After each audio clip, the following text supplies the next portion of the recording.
These three gentlemen take mental well-being seriously, but are not serious. They'd rather swear and make irreverent jokes. Now that you know, the healing may commence. Greetings again, everyone, and thank you for listening to another episode of We're Probably Not Okay, the podcast that makes fun of mental well-being. I'm your host for this episode, the Shepherd of the Forest, Brandon Full, and with me, as always, and with you as always, is the little basement boy. We're going to go basement boy first. Oh, basement boy first? David Musgrave, the man kissed by all angels. And the other guy, up in heaven. Your very best friend, Ryan Brown. And we're all about to record a freaking podcast, right? Hell yeah. We're going to use our words and we're going to put them onto digital paper. Now, do I need to put the words in a specific order? Or can I just use whatever ones I want to? You can use whatever words you want to. Yeah, listen to what your heart tells you. Yeah. Jello mold. However the spirit takes you. That is all. So we haven't recorded in a while, guys. It's been the holidays. So we've got the holidays to discuss at some point. Yeah, also just the general collapse of America has been happening too. Yeah, oh my God. There's been that to contend with. We can get into that a little bit too, because that's probably going to be part of my mental illness check-in. But yeah, there's been a lot that's been going on, so we've got a lot to catch up on. So I think, unless you guys had a different idea, this episode's going to be just kind of a catch-up episode for the three of us. Is that what we decided on? Yeah, that's what I would like to do. Okay. So who wants to go first with their mental illness?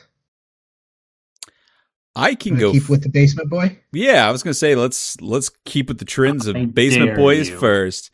Basement boy rules. Basement boy above all, even though he's below you. He'll blow you? Come on now. I thought we were better than this. I know. Low-hanging fruit. Oh, well. You did? You did? Thought we were aspiring. I thought, new year, new us. I'm good. Today was an incredibly stressful day.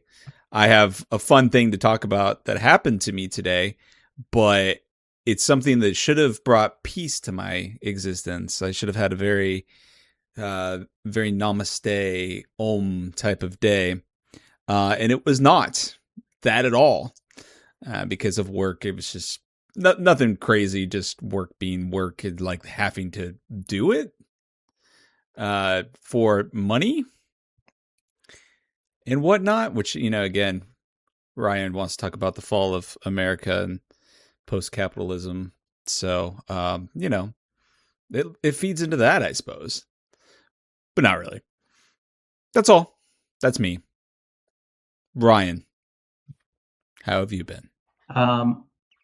Not great. Everything is terrible, as previously stated. And my mental health has been behaving accordingly, I suppose. Yeah. ICE is in town. ICE is in Morgantown, and they've been harassing a few people I know. It's not been great. Just generally pretty bad, if I'm being honest. So, yeah. Yeah, not the best. Sorry to hear. How about you, Brandon? So, well, are we going to discuss, are we talking overall how we've been or how we've been in the last, little bit? Whatever. Either's fine. No rules, baby. It's like going to Outback Steakhouse. Hell yeah. I'll take a bloomin' onion. So I have a lot of stuff kind of laid out in front of me, a lot of decisions I have to make. I've talked to you guys about this. I'm not going to talk about it on the podcast until decisions are finalized, of course. But it's a pretty big decision I have to make. And I've been stressing out about it. I've been putting off making the decision, even though I'm pretty sure I know what my decision is going to be already. I've been putting off finalizing the decision because as long as I don't finalize, it hasn't happened yet, and I don't have to fully commit to something. You know what I mean? Like, Yeah. I don't have to say right now. I can still, if I don't want to, I still could say no, even though I'm probably not going to. I don't think I'm going to. I still could, but once I finalize it, it's just done. So I kind of feel like a little bit like I'm walking to an executioner's, like up to the gallows or something. Yeah. You know what I mean? And not in the sense that my choice is leading me to being hung or being hanged, but because you can't help but be hung. Yeah, oh yeah. Thought we were better than this. Thought we were better than this. Damn it. Damn it. David. My New Year's resolution was to talk more about how hung I was. So as far as that goes, 1 for 1, baby. But regardless of all that, I'm not going to speak in, hypotheticals since I'm not there yet. So I do want to talk about this. Have you guys ever heard the term retired baddie? No. Okay, so talking to my younger brother, and he's talking to me about relationships, and I'm like kind of bullshitting with him about relationship stuff, and he goes, you've been single for a long time, you need to find yourself a girlfriend or something. So we're kind of talking about that back and forth, and he says you need to find a retired baddie. What would you think if somebody told you need to find a retired baddie? Like, from context clues, what would you assume that a retired baddie is? An older woman with money that would take care of you? Well, okay, I know within the context of like a baddie is like a hot girl, right? Yes. Is it a girl that's not no longer hot anymore? So, I thought he was talking about me finding a woman, like a pensioner, like a woman who's like 65, and I was like, so I came back with like, dude, I'm not that fucking old yet. But no, apparently a retired baddie is a term for somebody who used to be like out on the streets running and gunning when they were younger, drug using baddie, who is now retired and no longer lives that life, but has experience with that life. That is apparently a retired baddie, and that is what I need to find myself. According to my brother. I see. I like the idea of you finding a hot 65-year-old that'll take care of you personally. Like someone who used to have a rough way to go and no longer does. Yeah. And why does this benefit you? Why can't you just find a nice woman? Good question. I don't know. That's what you got to ask him. We got to pull him. Does he think you need? Call him. Is this some sort of commentary on you? You think? Like, Brandon needs someone who's had a rough way to go because he's also had a rough way to go. He's also a scumbag sometimes. Yeah, is that the commentary that they're offering up on you? She needs to know what it's like to wake up in a ditch at least once in her life. She needs to make sure, she needs to pat herself down at least a couple of times to make sure that nothing's been stolen off of her. She needs to wake up in someone else's clothes every once in a while. I mean, this all sounds great to me. Like, I don't know. I've made my feelings known on the overall disposition your siblings have towards you, but I don't know, is that seems a little offensive to me, frankly. Like that. No, I didn't take it as an offensive thing. You know what you need, Brandon? You need a dirtbag. That's what you need.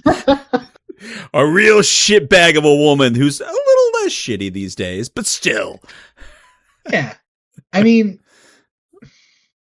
it would be really shitty of me to say that I've dated dirtbags in my life. We all have. So I'm not going to say that. I was married to one for many years. No? Oh no, that was like a. You're like, not me. They've all been upstanding members of society. They all form the country club. Yeah, they're nothing. Yeah.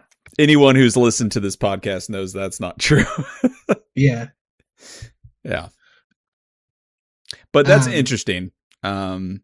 So retired baddie. I tell you what, though, with that hair, you can have your pick of the retired baddies. I like what you got going on with your hair lately. Why, thank you. It's a good look. It looks a little greasy right now, probably because I haven't washed it in a while. That's devil may care, though, like cause and effect, I suppose. Yep, I like it. Why, thank you. But that's my mental wellness, and I don't really have any topics to discuss so much as just seeing how you guys are doing and talking about our holidays and how terrible everything is. You want Basement Boy to bring up his topic first? Since Yeah, you got a topic for us? I do. I want to tell you what happened to me today. Quite kind of a quick story, but an interesting story. Have you guys heard of the Walk for Peace Buddhist monks? Are you aware? Yes. So I saw only because I saw them posted on your Facebook or Kira's Facebook. Oh, well, yeah, that does make sense. Well, it is a group of Buddhist monks that are currently they're stationed around the South in America right now, but they're from all over the world. But they started in Texas and they're walking to Washington, D.C. as a way to bring awareness to, obviously, a lot going on in our country. There's a lot going on in the world that's not super peaceful. And so they're trying to go around, meet people. Obviously, the fact that they're walking on foot from Texas to Washington, D.C. is a statement, a pilgrimage. And I think it's pretty cool. Kira's been following them for a while, but what's really cool is that they're currently like right next to us. Like right now they're staying 20 minutes away from my front door. But we went to see them on their walk today with our daughter, and it was very cool to see it through her eyes, because while it was something that, again, was kind of a moment just to go and slow down and be peaceful. That's kind of how I took it. Nothing life changing or anything, but just a moment to reflect and go outdoors and get away from work for a minute and be peaceful with my family is kind of what I was trying to do with it. But Charlotte, we met a lady who had a bunch of flowers, and Charlotte and Kira handed the flowers to some of the monks, and they kind of interacted with her, and one of them had a hawk's feather and kind of gave her a little blessing on her head. It was very cute. But what was funny is that all day now, Charlotte's been saying, "A monk blessed me." She, out of nowhere, every once in a while, she was like, "Hey, today I was blessed by a monk." Like, just out of nowhere, every once in a while. This is very cute and something that stuck with her, and I think will be a good little memory for her. So, yeah, it's like a Final Fantasy day. A Final Fantasy day, being blessed by a monk. Well, no, like seeing a bunch of Buddhist monks and interacting with them in an outdoor environment. A flower seller, that's Final Fantasy. Ah, I see what you're saying. That's what started me on the path. But then giving flowers to monks, that could be a Final Fantasy side quest. Yeah, absolutely. It had a very Final Fantasy side quest vibe to it now that you mention it. The hawk feather was the monk granting Charlotte a phoenix down, like an extra phoenix down. She's got in her inventory now. They were also riding chocobos, so that happened. Yeah, you didn't even mention that, and somehow I knew. Oh, and there were Moogles too. I forgot to mention that as well. Yeah. So yeah. Insert other Final Fantasy reference. Kefka. Yeah, Kefka. Sephiroth. People love Sephiroth. Yeah, they do. Yeah, the kids love them. Yeah, they do. They do. They do. They absolutely do. People pronounce it Kukubo. Kukubo? Yeah. I don't like that. I don't care for that one bit. It'll always be Chocobo. Should be Chocobo. I will die on that hill, actually. I'm very willing to fist fight somebody if they call it Kokobo or whatever you just said. Not right. Yeah, no, that's terrible. But so you'd think that I'd be full of inner peace and calm and all of that from my experience today. But then work just fucked it up. And like instantly, like as we were leaving, driving back home, because I tried not to be on my phone too much while we were doing that. Obviously, I took a couple pictures, that kind of thing. But then got back in the car, popped on my Teams app, and instantly just got pissed at work, and everything fell apart. And then I had to work a little later than I normally do, and just very stressful. So ended up, if I feel low energy on this one, it's because I am low energy because I left it all on the field today at work. So that's my little story. That's what I bring to this. Are we going to call it a verbal jazz episode? Is that what this is? I think it's probably the closest thing to it. Okay. What do you guys got?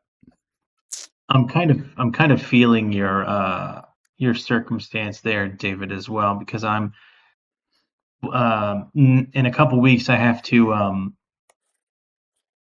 teach an online course, and they advertised it on our organization's Facebook page, and so we got all kinds of people signing up for it, and apparently the only people who signed up for this class that I have to teach are apparently just a series of Don Knotzes, because it has been just a wild cavalcade of follies and people not knowing how to work computers or their own emails or anything like that. They'll be like, I don't know my email password. I'm like, well, you're emailing me, so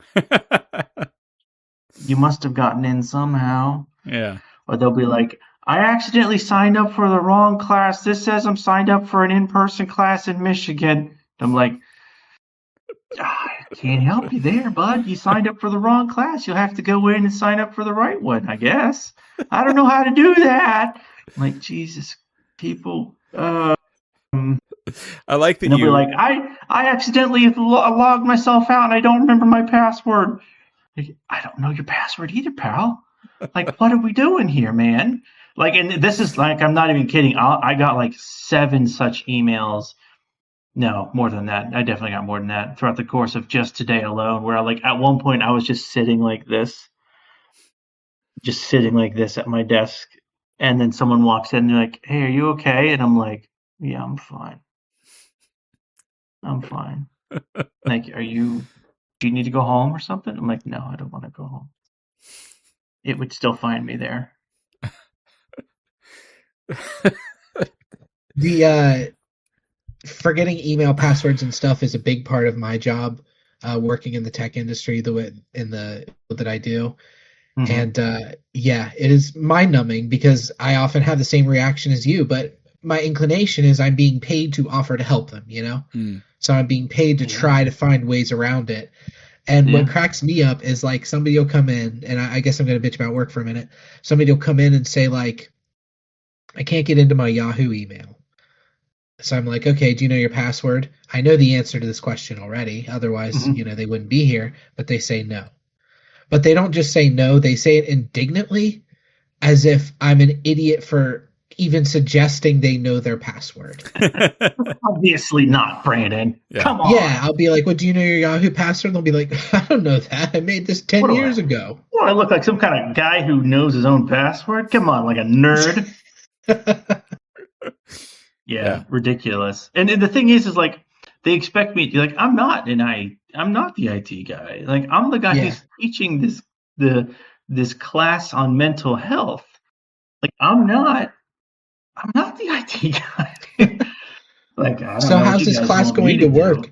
Is it going to be like it's over Zoom? Like it's a Zoom class. And so they're like asking me these IT questions and I'm like, guys, like I don't fucking know, man. Like, you want to talk to me about your feelings? Like, that's fine. We can do that.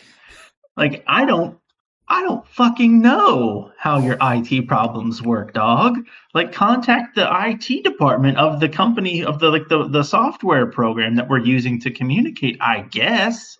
Yeah. Because the person who is teaching the class, do not know. I do not. You should put a fun filter on your face, like a cat, or like you're in a bubble bath, so it's just you from the neck up. Yeah, that'll help. Or make it look like I'm in space or something. Yeah. Space Ryan. Yeah, but that was just another of my fun things. Like inundated with these emails while I'm just constantly being peppered by like footage from the sadness box, like while it's like, hey, guess what? Guess what the stormtroopers from the regime just did? And it's just like, I don't know, man. Did they hurt somebody else? Yeah, they did. It's like, thanks for letting me know, I guess. And it's like, oh, guess what else they just did? I don't know. Did they hurt some more people? Yeah, they did. They dragged a bunch of people out of their car. I'm like, fuck, okay. Did they say a bunch of slurs while they did it? Yeah, they totally did. Like, oh, all right. Thanks for letting me know. Can I get some work done? No, you can't. Dude, it is so hard for me to separate myself from my phone, especially when there's bad news days. And it's every day is a bad news day anymore, it feels like. Yeah. But I downloaded Reddit on my new phone. I made the decision that I wasn't going to have it on my new phone because it was depressing me. And that lasted maybe a week before I was like, well, I got to have something to read while I poop. So I downloaded Reddit. And that is the conundrum. Did you guys see the thing about Elon's AI thingy on Twitter, Grok? What about it? I'm familiar with it, but what about it? Oh my god. So he, being the obvious genius that he is, there was a function that he added where you could use Grok to edit images. So obviously people immediately started using it to create pornography. Yeah. But there was no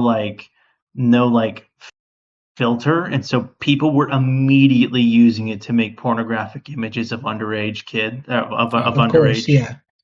people. It's sad to even say, of course, but it's just with the internet and the way everything is and who it's backed by, Yeah. So people were like immediately, they were complaining, of course, to higher ups at Twitter or whatever. And so rather than they took it down and they took Grok down and reprogrammed it or whatever the fuck.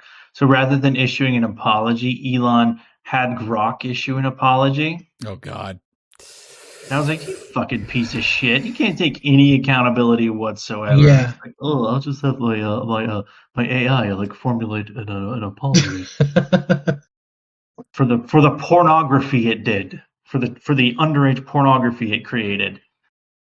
I got yelled at by ChatGPT because it thought I was trying to create underage pornography. Here's the story. Prompt? Here's a story. I was using an image of Beans from Even Stevens. Do you guys remember that show? Mm-hmm. There's a little dorky kid named Beans. Mm-hmm. And my players in my D&D campaign made a joke about him because I had a character in my last session that reminded them of Beans. Sure. So they made a joke about him being a centaur. So I uploaded a picture of Beans to ChatGPT, and I said, make this little boy a centaur. And it did not like that. It did not like that at all. Look, I know, Brandon, that you did not intend for that to be the case. But I appreciate... You can see where ChatGPT was coming from, though, right? No, I appreciate the safeguard for sure. Sure, yeah. I mean, know that's not your thing, but that's definitely somebody's something. Make this little boy a centaur. Right? Stop saying it. And what's your third wish, Brandon? That's it. I need nothing else.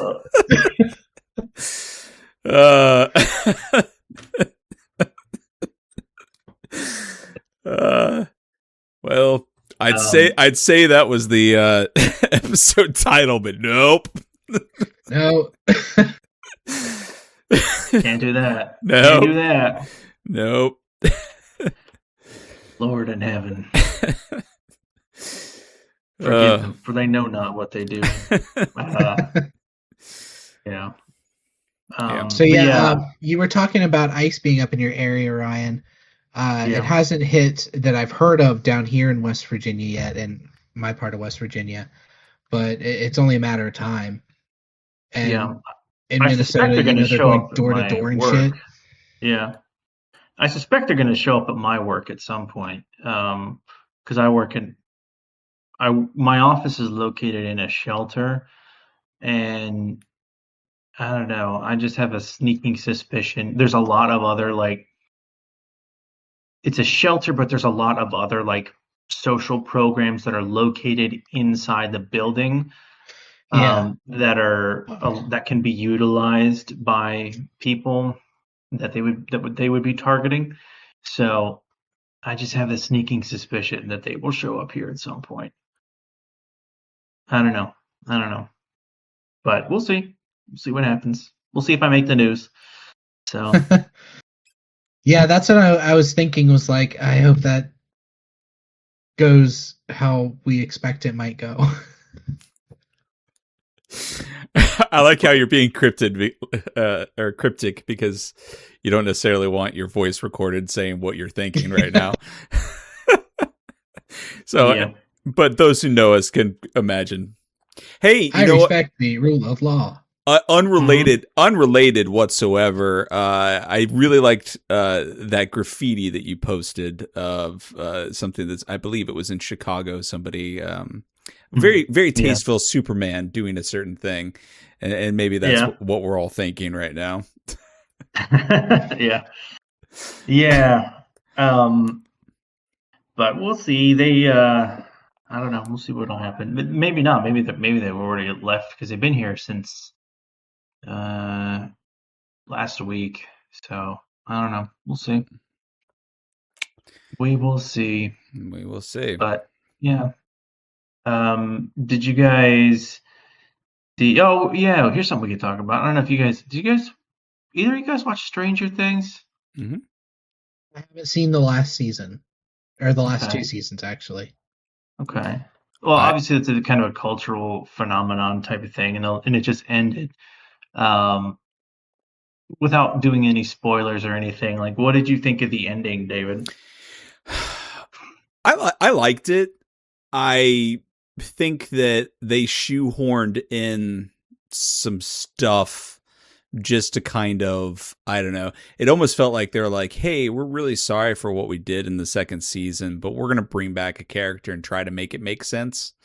A little bit of that kind of sprinkled in, but for the most part, I thought it escalated well. It got a little bit grander of a scale towards the end than I thought it was going to. Like the big bad was kind of a bigger, weirder bad than I was expecting.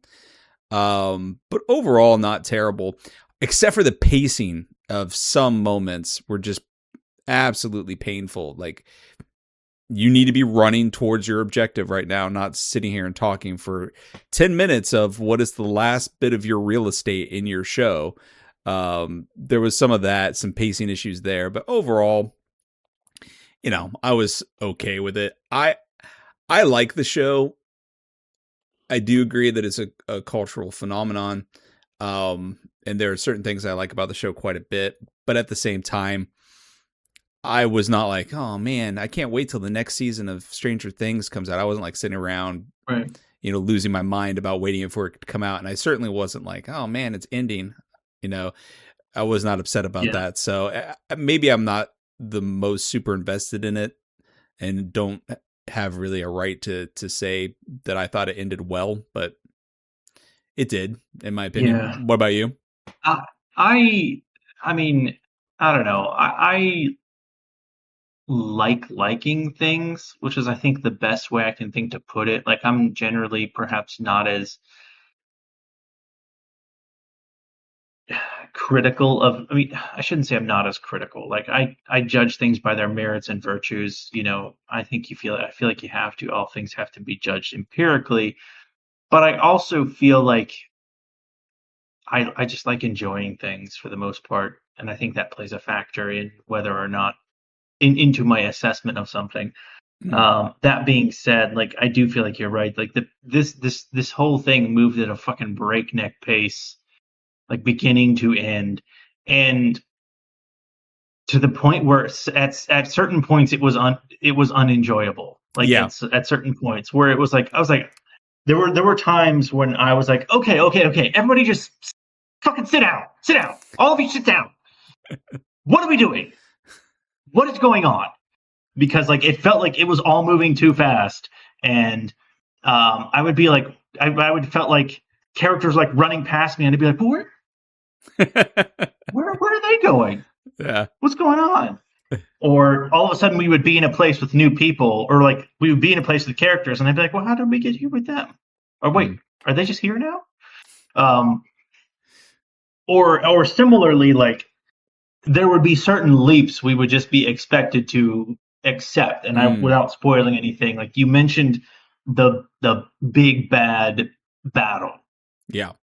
The big portion of that battle I was willing to accept. What I was not willing to accept was the fact that how that battle played out to me was like, it was 5 kids with one gun between them, and they're fighting one monster that's like gigantic, and I'm like, well, okay, Yeah. all right, man, all right. Yeah. I'm still here, I guess. I'm still watching. And I get what but it was like he was. I get what they were going for with that, because it was like the party fighting the big bad boss at the end. So it's like each of them have their kind of own little specialties, and so they're using different weapons or different techniques or different, whatever, to all kind of come together, and that's how they can defeat this giant monster, because that's D&D, right? That's kind of how that works. So they were trying to do that, but they escalated it so much with the big bad that it's like literally like this, again, without spoiling too much, like it's like if the 3 of us were fighting Godzilla. Like, that's what it felt like a little bit, didn't it? Yeah. That's what it felt like a little bit. Yeah. Where it's like, what if the 3 of us fought Godzilla with one handgun between us? Yeah. Oh, but and I was like, I do have a lighter and a bottle of hairspray though, so we're good. Do we know if Godzilla has weaknesses?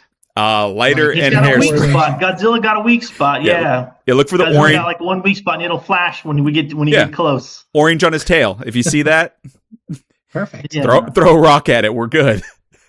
Yeah, but that was just it. And then also too, like I feel like there was just a lot of things that were thrown at us at the last minute, where I'm like, yeah, am I supposed to know what the fuck that means? Like at one point, like literally at one point, like a magic rock shows up out of nowhere, and it's just sort of like, look, a magic rock, and I'm like, yeah, okay, am I supposed to know what the fuck that magic rock is? And they're like, no, don't worry, it'll show up in a spin-off. And I'm like, I think I'm just gonna hop off here. In fact, I don't know if I'm introduce gonna a magic rock for a spinoff. Yep.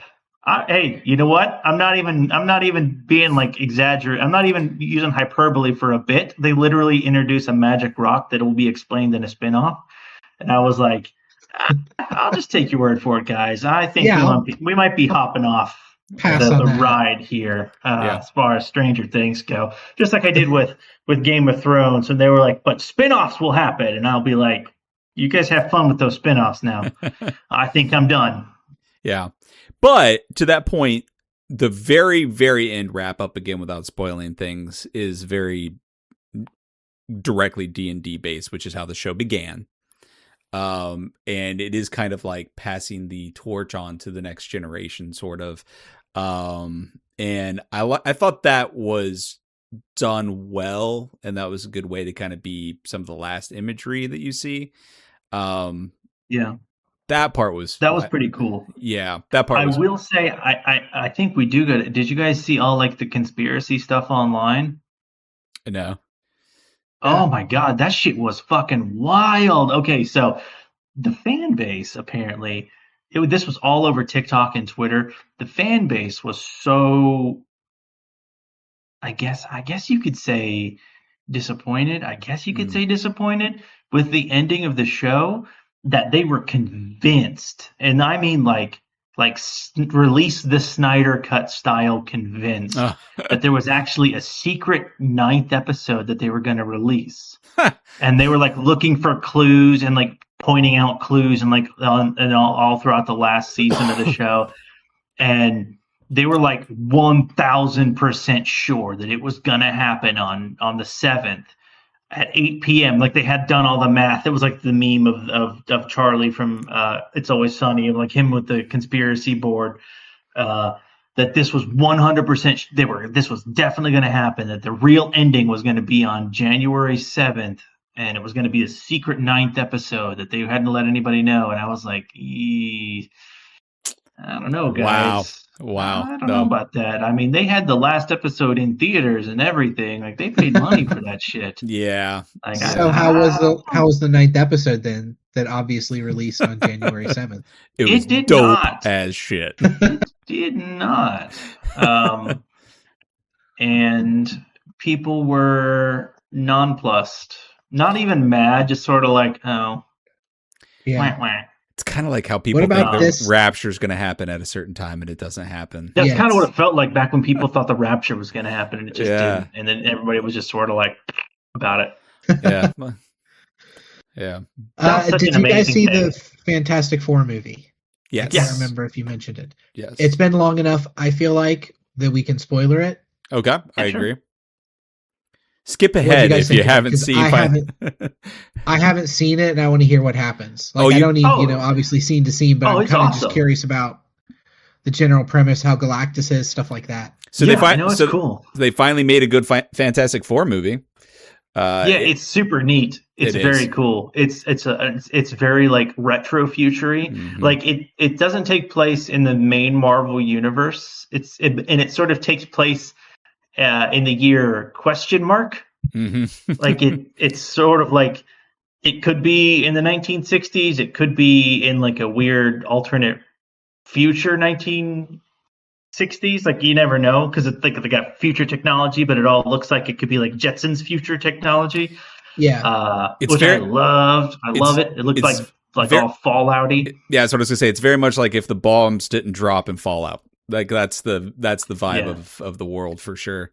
Yeah. Yeah, it was awesome. And then you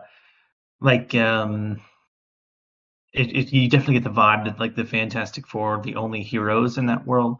And they pretty much got shit on lockdown. Fantastic Four been heroes? Is it an origin story, or have they been heroes for a while? That's why it's good. For a while.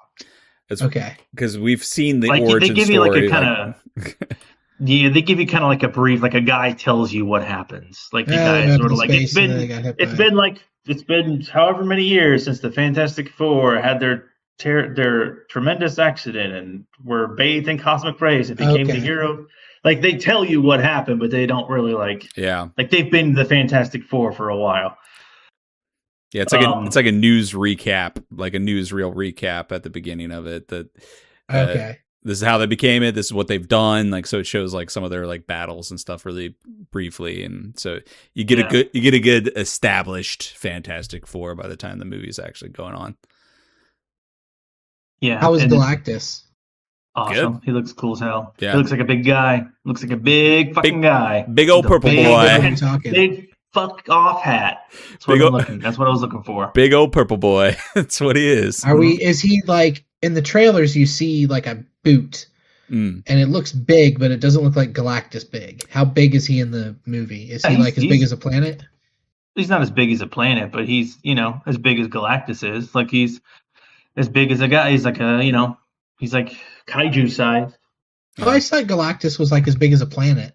No, he's like just as kaiju size. Like that's how big he is in the comics. He's kaiju size, and he has like a big planet sized ship that he like rolls around in, and that's what like absorbs the life essence of the planets. That's how he devours planets. Yeah, I think all I really know about Galactus is either the X-Men cartoon or the Fantastic Four cartoon, where he has like these big metal tentacles that like attach to the earth and then suck the energy, and he's got them like connected to himself. I don't know. That's all I know about Galactus going into this. So is he still kind of like that? He just devours planets? Basically. That's like the premise of like he's coming to Earth and his herald comes first. Silver Surfer comes and marks his arrival, and like they kept that part very. The only difference is, and it probably pissed a lot of people off. Silver Surfer is a woman in this universe, but other than that, it's like very very true to the old school. Silver Surfer, Shalaval, the second Silver Surfer. Oh, is that in the comics? Is she? Oh, I didn't know that. Does she interact with the Fantastic Four in like a aggressive way? Like, do they fight, or is she literally just there to be a herald and be like, "Hey, Galactus is coming, by the way"? I mean, it's not really a fight. It's more like they try to catch her, and because she's got the power cosmic, so it's not really like any kind of interaction they have is just sort of mm, deflected. Like at one point, basically what happens is the the surfer comes to Earth and is like, "Yo, your planet's been marked. It's going to get et. Make peace with whatever gods you got." And the Fantastic Four are like, "Surely we don't gotta do that. Like we're the Fantastic Four. We'll figure shit out." And me and my husband, we just got pregnant, and we've been trying to for so long, and we don't want to have our world get eaten, because that's like the main plot is like Reed and Sue are trying to have a baby, and they just found out like that. I think it was like that day they Okay. just found out that they're having a baby, and so they track the Silver Surfer's cosmic energy back to Galactus's ship, which I can't remember the name of, and they go to like parlay with Galactus, and Galactus is like, "Yo, what is that?" And then Reed and Sue is like, "What, me?" And Galactus is like, "No, that thing growing inside you." And she's like, "The baby?" And he's like, "That baby has got like some kind of crazy power cosmic in it, and I would like it. Please give it to me." And she's like, "Nah, dog." And he's like, "I tell you what, I'll spare your entire ass planet if you give me that baby." And they're like, "No." And Galactus is like, "I'm gonna get that baby."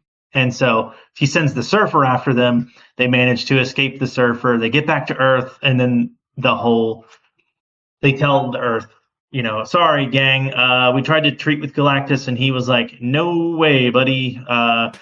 We're gonna eat your planet, so we got to figure out an alternative solution." And then somehow, I can't remember how, it gets out that like Galactus would have spared their planet if they'd have given up their baby, and so the entire Yeah. Earth turns against the Fantastic Four, and then eventually Reed comes up with a solution to like open up a portal to the other end of the galaxy, and if they can like push Galactus through it, if they can lure Galactus away from his ship, they can open up a portal and like pull Galactus all the way to the other end of the universe, and it'll take him like 11 billion years to like work his way back to Earth. So that's what they wind up doing. And then but like he's too big and too powerful, and so Sue has to like create a force field and like push him back into the portal, but it's too much for her, and it winds up killing her. And in the interim between when this had happened, she'd given birth to the baby. And then when that happens, after she dies, like Reed is like, but Franklin, the baby, is like, "Oh no," and like pokes her, and she comes back to life, and then everyone is like, "Whoa, that baby just brings someone back to life." And that's when Reed is like, "What in the world is up with this baby? He's got like some kind of crazy cosmic powers." And then the post-credit scene is Doctor Doom stealing. Well, we don't know that he's stealing. The post-credit scene is Doom is in the Baxter building with his mask off, showing his face to Franklin, and that's all that it is.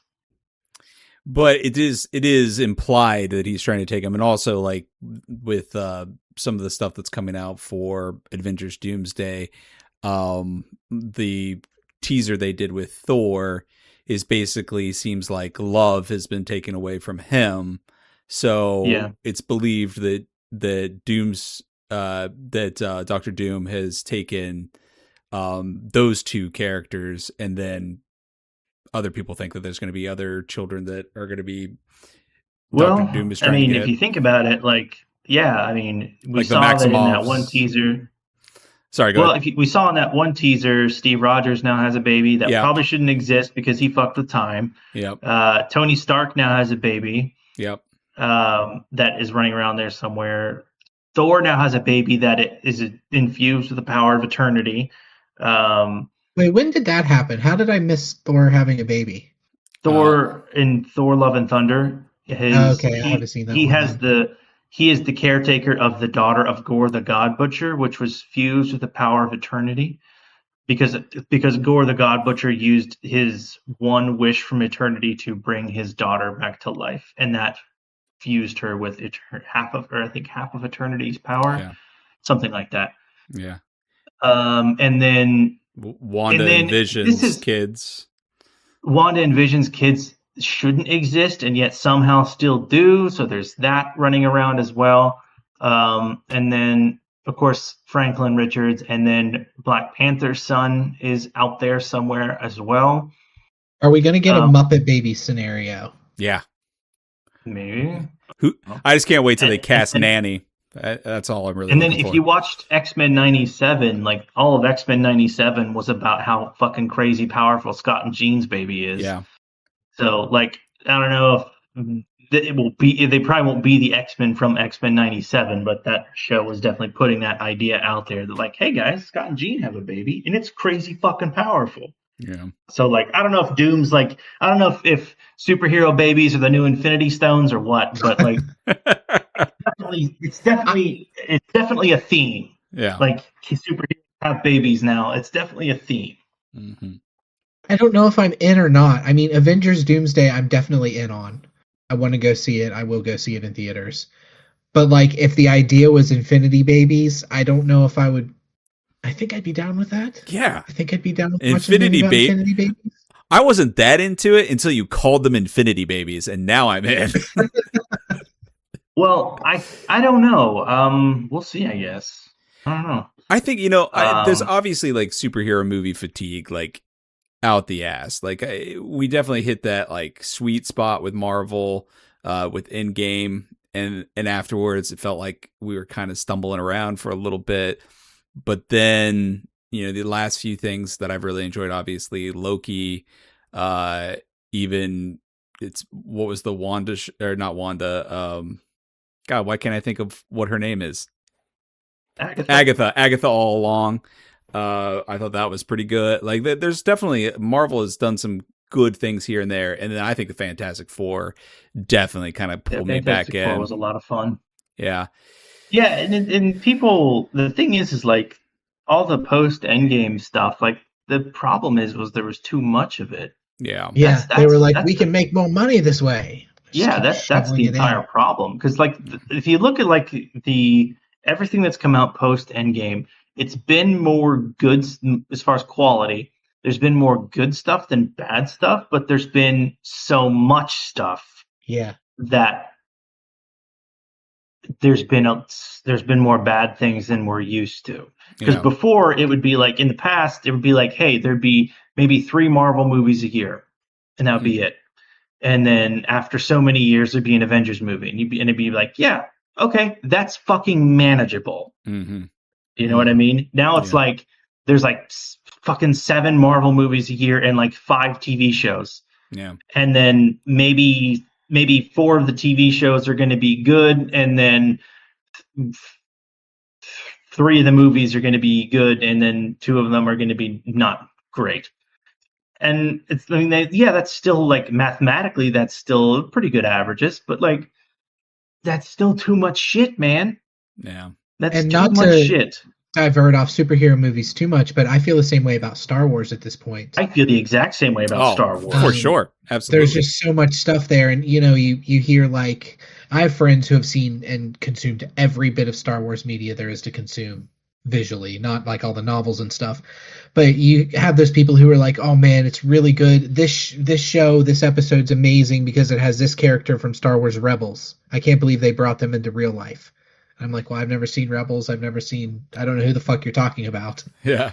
So if I had seen that scene, it would mean nothing to me as a viewer. You know what I mean? You have to know so much lore and backstory to appreciate all the Easter eggs that they throw in because there's so many of them. And all you need is Andor. Like, that's all you need. And all you need is Andor. That's the fucking problem, guys. Like, I just watched that trailer. Like, someone said to me the other day, like, oh, next year, 2026 or something is the first time that an Avengers movie and a Star Wars movie is coming out in the same year. And I was like, there's a Star Wars movie coming out? And I was like, The yeah, Mandalorian. The Mandalorian is coming out. And I was like, oh, fuck, yeah, I forgot. Yeah. Because the problem with every other Star Wars thing that ever comes out ever again is I've seen Andor. Yeah. And Andor is the best Star Wars will ever fucking be. And I don't know what to tell you, gang. Like, you can't do any better than that. It's like, oh, we're supposed to go back to fucking fairy tales after this? It's like, what do you expect me to go back to fucking Zootopia and Snow White after I've watched literally one of the best things I've ever seen in my life? Whatever happened to that Star Wars show about the kids who find a pirate ship and Oh, that was fun. Is It it was fun? Because I fine. wanted to see that. What was it called? I can't think. Skeleton Crew. I thought it was Yes. cute. It was cute. It was fun. I mean, it was fine. It was Goonies in space. Is what it was. Yep. It's fine. I mean that it's exactly what it says on the tin. Like, Yeah. hey, you want to watch Goonies in space? Yes. Okay. How's That's the what it is. little elephant boy? Because that's the only reason I wanted He's to adorable. watch it. Yeah. Is he adorable? Adorable as fuck. Yeah. Yeah. Can't argue with it. Real fucking cute. Yeah, it's real Fair fucking enough. cute. But Does little Nose do like? Oh yeah. Stuff like that? Oh yeah. He Oh yeah. talks. You get all that stuff. Oh, It's yeah. cute. It's cute as hell. But that's the problem. Is like there's too much shit out there, Yeah. and so yeah, and so like when it was, I don't know, when there was less shit, it was easier to consume. I'm going to speak about this only referring to media consumption. I think that the American people deal with too much bullshit and they take too much stuff being shoved down their throats. You know what I mean? As far as too many movies coming out per year, being milked for TV shows. Stranger Things, I think, whether it was good or not, I didn't see it, as mentioned, but I think it's egregious that they released it over like that your subscription stayed. They're trying to milk people for money, and I don't know. I just think I used to think there was a point where people would rise up and say, "This is enough of this," and history is showing me that there is not that point. You know. Well, yeah, I don't think there's a point where Americans are going to rise up. Like they're literally executing innocent people in the street, and we're not rising up. So I don't know about. Yeah, exactly. But isn't that the point of, that's another a little conspiracy theory of me, but we have our Netflix, we have our 20 movies a year to keep us distracted. Bread and circuses, right? Yeah. Yeah, but the problem is we're getting hit from so many prongs that we're making less, so we have less money to spend on subscription services and things like that. Mm-hmm. The average person just has less money. Now everything is so piecemealed among 8 different subscription services, you just can't keep up with all of them. Eventually, people are going to go back to pirating. They're going to try to figure out. Somebody that I know that is not a technologically advanced person at all, as far as computers and stuff go, was asking me how to install a VPN so they could download some sort of show or something. Mm. And that's just like, people are going to go back to that. Yeah. No, right. I mean, when it runs out, like when it runs out, that is when you will start to see people, like when people run out of things to distract them. Yeah. That's when you'll start to see people like get pissed to the point of violence, I feel like. It'll take an energy crisis or something along the lines of that, I believe. Yeah, an energy crisis. Or an energy crisis or a food crisis or something like that. Exactly. National, because like literally murdering innocent people in the street is not enough. Yeah. Complacent. Hey, Orwell was right. What do you know? Yeah. One of my favorite authors. And I was even telling someone today, like I was just kind of like about stuff. And I was, they're like, "Are you all right, man? You don't seem very good." And I was like, "I don't know, man. Everything seems so pretty pointless. Like I feel guilty for feeling excited about a new Avengers movie. Because of everything being terrible." But someone was like, "Well, you need to let yourself feel happy about stuff. Like you need to like when we feel like you need to still feel happy about stuff. Like you need to let yourself feel joyful about things still. Like even if it is, silly things, even if it's stuff that just makes you happy, like you still need to let yourself feel that. Otherwise, you're just kind of like be sad and miserable all the time, and you're not going to feel like fighting, frankly.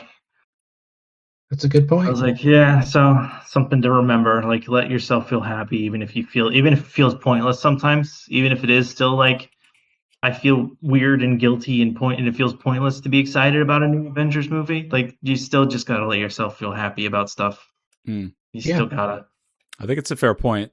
I do feel a certain sense of guilt in, I don't want to say my complacency, but my decision not to pay attention. I mean, and I don't want to say not pay attention because I understand the terrible things that are going on. I truly do. I know that, there's some pretty atrocious things that have been happening, but I've really been trying to focus on, I don't know, not looking at my phone a lot, not obsessing about things like I used to, because there was a point in my life 5 years ago, 6 years ago, where I was like complete couch activist, like hardcore, like, and it made me absolutely miserable. And I think maybe it's because I have a 4-year-old as well, where I try to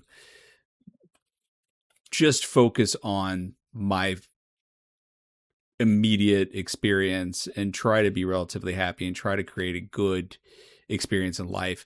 Obviously, if something affects one of my loved ones or somebody in my community directly, as I've said many times, I think that I'd be singing a different tune and I probably would have to get involved. But in the meantime, I'm more looking to get away from this country and not participate in it and the way that it makes people miserable, if that makes sense. I don't know if that makes sense. I may have just rambled. Yeah, no, and I think that that's a totally valid viewpoint. But you can see what I mean by like there's a certain level of guilt where it's like I feel like part of me should be like, oh, I'm fucking outraged and like, Oh yeah, no, I definitely understand that feeling. I feel like that all the time. Whenever I bring it up and I'm not doing anything, yeah, it's then like, I'm well, like, what can I do? It's like Yeah. it feels like sometimes they just got us by the balls. You can't fucking go out and protest, you lose your job. yeah, it's like, why am I You not know, filling up glass bottles with gasoline right now and ripping up rags? Like, why not? But snorting that gasoline. but to that point, what's that going to do? It's going to ruin my daughter's life. It's going to ruin my life. It's going to ruin my wife's life. So I am invigorated again to be looking at alternatives to the American lifestyle, if you know what I mean. Yeah. So if you guys want to build a raft with me, Well, I think also too, like there's other, that I understand exactly what you're saying, and there are other ways to, you know, a lot of times it's just your mindset. You know what I mean? Like that counts more than anything. It's just Yeah. your mindset, like because you're right. Like you're what can you do from where you are in your particular town? It's not like you're, you know, gonna be in a position like you're not gonna be in Washington D.C. like having the ear of lawmakers or something. You know what I mean? Like that's not where Yeah. you are. You're in West Virginia and in North Carolina. Like that's not where we are. You know. yeah, A lot of it is just your mindset. A lot of it is just like doing things you can do on an everyday basis. It's just talking to people, like the people in your life, even, it's just, Yeah. well, it's not like it's the small acts of everyday like life. That's all you can do, really. well, and it's and I've even done the whole trying to talk to my family thing, and that blew up really, Oh yeah, really, not really, that. really, really, really badly. And I do have conversations with like-minded individuals and people that aren't like-minded, and try to share my point of view and perspective. But there's something to where I am in my life, and it might just be my age, or again the fact that I have a 4-year-old child. But the way that I am fighting back is by living a life worth living, despite some of the things going on, if that makes sense. And trying to build something for myself and my family that can be away from the terrible people. I think of, this is not a parallel to my life and what I'm living right now. But I think about people who fled Europe in the 1940s, in people who fled parts of Asia in that time period. I think about a lot. Yeah. And it's like they left under extreme circumstances to give a better life for their families and their children and their children's future. I have the luxury of not being afraid immediately for my own life and well-being. But at the same time, it's like seeing the writing on the wall and trying to get ahead of it and doing the opposite. Whereas they tried to flee to the American dream, I'm trying to flee from the failed experiment type of a situation. Yeah. So that's kind of where my mindset is with it, if that makes sense. Yeah. Well, where are we at on time? Because I'm getting hungry. Well, I'm getting hungry and sleepy. Lucky for you, we're over an hour. So we've done it. We put one in the can, boys. We've done it, guys. Yeah, we talked about Marvel and the fall of democracy. Yes. It's good. Watch Andor, everyone watch Andor. And you should watch Andor. I'm going to start watching Fallout this week. Oh, yes. Man. I haven't seen it yet. I'm going to watch the first season. I have the first season, and then I'll go to the second season. Not I like the first season. Not to go down that rabbit hole too much, but I just got to say it is so perfect.